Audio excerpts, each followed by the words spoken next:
Previous video में हमने discuss किया था direct method and shortcut method.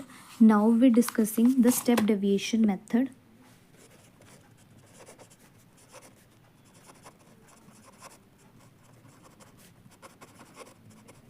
वैसे देखा जाए तो एग्ज़ाम के अंदर ये मेथड बहुत कम आता है. अगर आपको कोई क्वेश्चन प्रोवाइड किया गया कि आपको सिर्फ मीन निकालना है तो आप डायरेक्ट मेथड और शॉर्टकट मेथड से भी निकालते हैं, which is easy as compare to this method.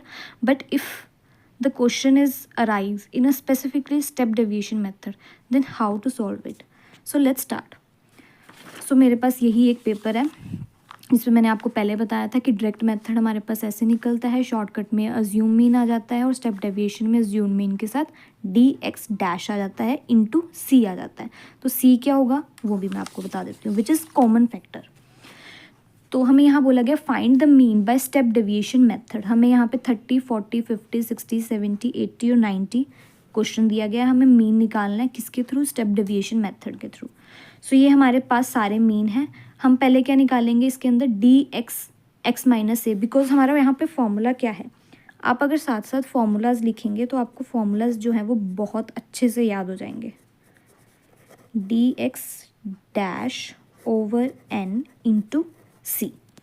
तो उसके अकॉर्डिंग हमें पहले अज्यूम मीन देखें. जैसे हमारे पास यहाँ पे आपको फॉर्मूला होता है ना, आपको वहाँ से आइडेंटिफाई करना है कि हमें क्या क्या चाहिए, हमारे पास से क्वेश्चन क्या क्या मांग रहा है. ठीक है, तो पहले अज्यूम मीन. अब यहाँ अज्यूम मीन आप काउंट करें 1 2 3 4 5 6 7. तो यहाँ 7, अगर आप 3 यहाँ से एलिमिनेट करो, 3 ऊपर से एलिमिनेट करो तो यहाँ 60 जो है वो डायरेक्ट अज्यूम मीन आ रहा है.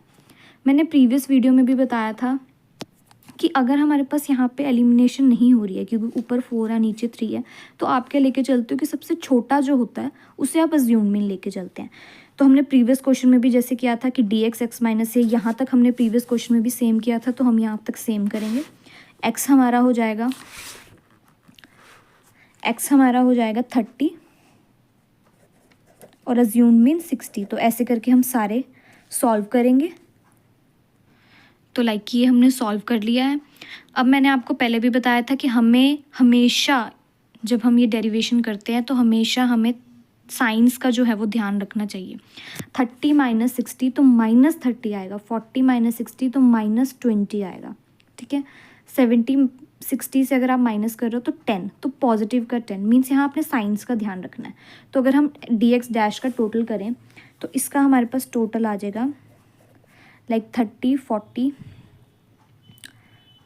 60 और इधर से भी 60, तो हमारे पास आंसर आ जाएगा 0. और अगर हम n का टोटल करें तो n आ जाएगा हमारे पास 7. तो हमें ये भी पता चल गया ज़ूम मीन क्या था.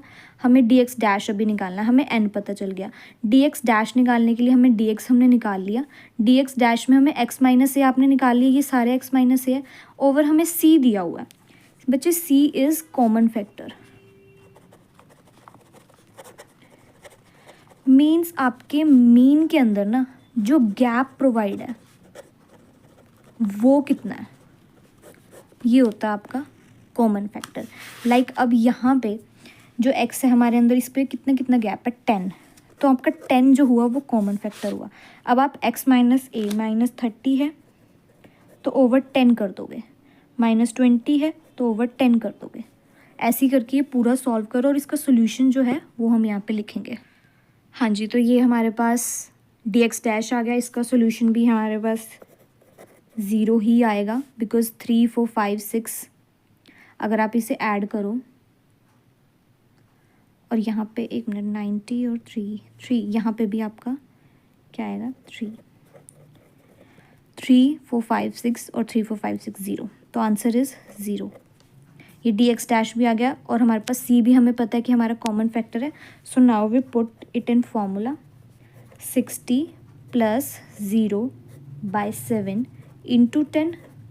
तो ये क्या हो गया 60 प्लस 0, क्योंकि 6 इंटू 10 तो 0, तो आंसर इज़ 60. ये है आपका स्टेप डेविएशन मेथड.